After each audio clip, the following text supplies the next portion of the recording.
Hello, my name is Melinda Richardson, and I have the privilege of sharing with you my leadership reflection video from Gene 402 and my time at Region as a whole.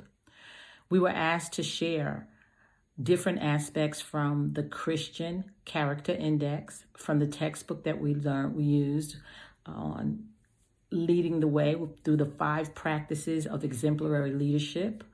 And I would like to say, as an authentic leader, it will be a conglomerate of several things. It'll be finding your voice as a leader, being authentic and transparent about who you are as a leader, and adapting it to your team.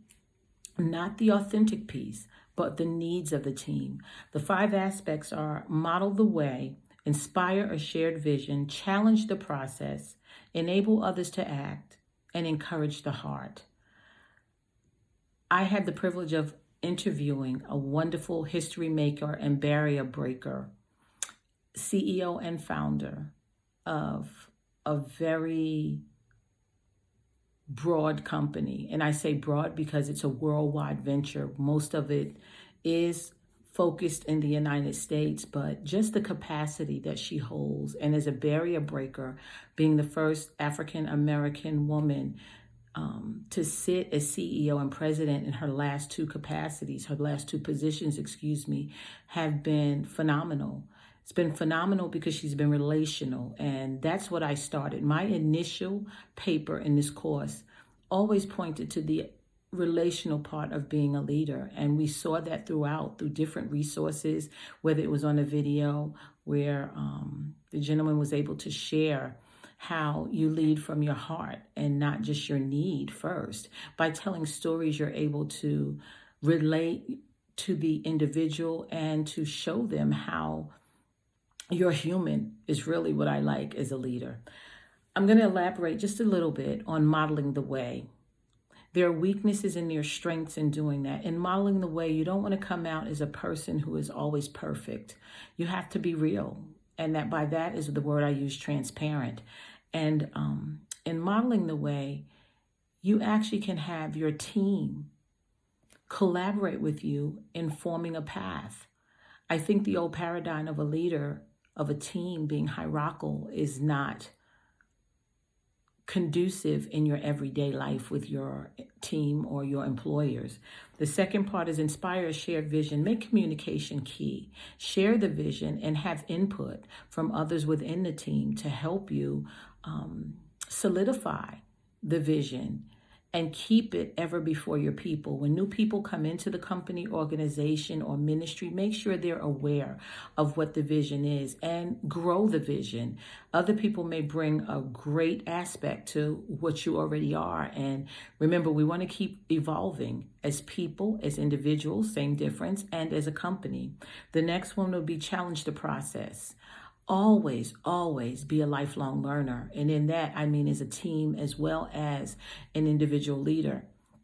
There will be people on your team who know more than you do, and you want that. They may not be sitting in the seat or the capacity, but you want that to let them know that they matter. Their voice matters, and you need them in completing the team. Enable others to act. Pull them up, pull them, grow them in every aspect that you can, and cross culture. I love organizations that have cross culture where you allow others to learn what others know. You don't have to just stay in your lane, so that the diversity and the inclusion of the organization is multifaceted and it can reach all people. Encourage the heart. Encouragement is the greatest thing you can do, and letting people know, your team members, that they matter and that they're a vital part, a voice in the team that you need. Also be the listening ear. All of this is what I found in the CEO and founder that I interviewed, Angela Williams. I found that she is just well-rounded, and her weaknesses become her strength. It takes time as a leader to, first of all, admit your weaknesses, and then second of all, allow life, your team, and yourself to let those become a stepping stone so that you come up higher in that, and that your weaknesses turn to strengths. It would also be to delegate delegation is very, very key and important. I found in all my leadership courses at Regent University that there has been different parts of the Christian Character Index that have come into play in different courses. Innovation as leadership is different than the part of my initial leadership course here. But the bedrock that I found in everything is to actually be relational. When I say lead from your heart, not just based on your emotions, but looking at people and your team members as individuals who could at any day be in the same place that you are. So what you want to do is take the time to groom them, to help them. The Christian Character Index really puts a finger on the things inside of you that